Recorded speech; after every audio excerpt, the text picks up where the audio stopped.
America now faces a battle of Trenton moment.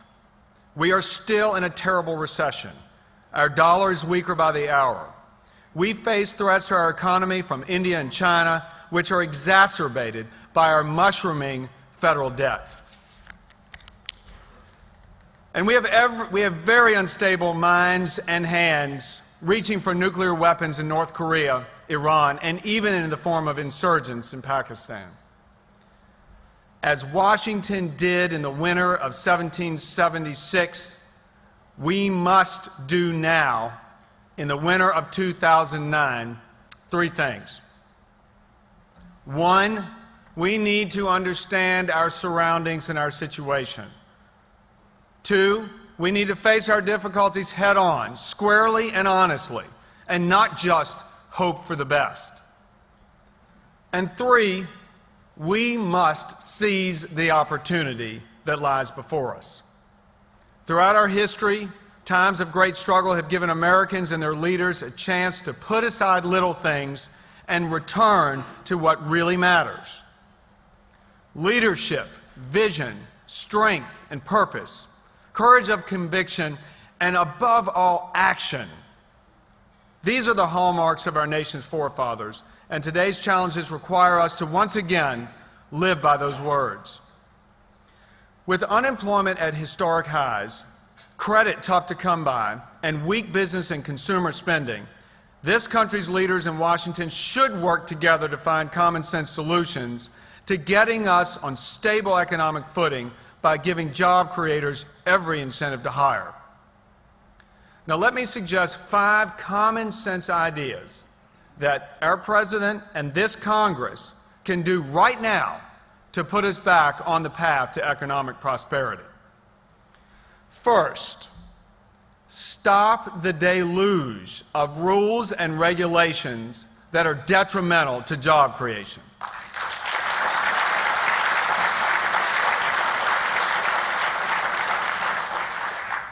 The President should right now issue an executive order halting any measure that would result in more lost jobs or negatively impact small businesses. Second, we should freeze discretionary domestic spending. That would save $53 billion this year. But more importantly, it would send a signal that we are serious about lowering the deficit. As an aside, with the passage of the stimulus bill earlier this year, domestic discretionary spending will rise 12% this year alone. Third, we should and must reform the unemployment system to help out-of-work people find jobs. Federal unemployment recipients who are likely to exhaust benefits should be required to participate in education, training, or enhanced job searches.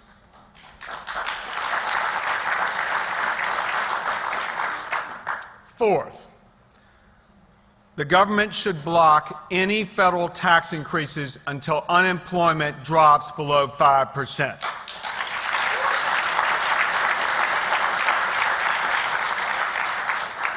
Now, while some of us have taken very strong positions in this tax arena, and there are plenty of philosophical differences between the two parties when it does come to taxes, we can all agree that the government should never raise taxes during a recession or during periods of high unemployment.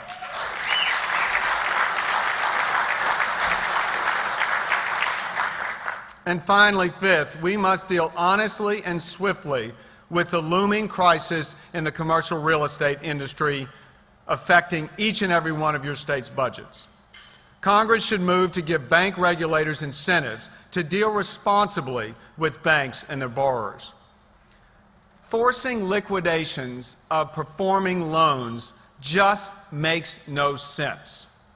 Asset values will, at a minimum, stabilize if regulators assume a more prudent posture when it comes to risk.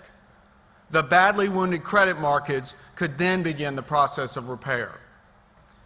These are 5 common sense solutions that don't cost anything. they're based on the time-honored principles proven to create jobs and ultimately could lead us back to the path of economic prosperity. Just one more Jefferson story. It may be no more than a fable, but it truly illustrates to us an important point about his leadership and can serve as inspiration for all of us. President Jefferson was riding on horseback with his caravan from Washington back down to Monticello through the Virginia countryside. His group and his men reached a river where there was no ferry and there was no bridge, no way to get across other than to lead the horses through the shallow water. As the men before Jefferson made their way across, traversed the terrain before the riverbank, they came upon a gentleman who stood on the riverbank with a bundle. Each of the president's men traveled by. It wasn't until it was Mr. Jefferson's turn to cross did the man speak up and ask for a lift. In the very true tradition of being a Virginia gentleman, Mr. Jefferson offered the gentleman a ride, walked the horse across the water with this gentleman and his bundle on horseback. When they get to the other side, the president's men approach this man and says, "I can't believe what you did. Why would you ask the President of the United States for a ride when you could have asked us?" The man said very simply, "Each time I looked at your faces when you passed by me, I saw the word N-O written across your forehead. It was only when I looked to the President that I saw the letters Y-E-S." So yes, these are troubling times, and they're difficult for all of us. But some of the worst that we've experienced, frankly. But as leaders, as public servants, when the people of this country and the world look to us, they need to see a face that says yes. If our faces say yes, and we lead with the character, enthusiasm that we've seen our leaders do in the past, if we seize the opportunity before us, America can get across the river and continue to build the land of freedom that will lead the whole world. Thank you very much for your service to that dream. Thank you again for this honor. God bless you all and this country once again.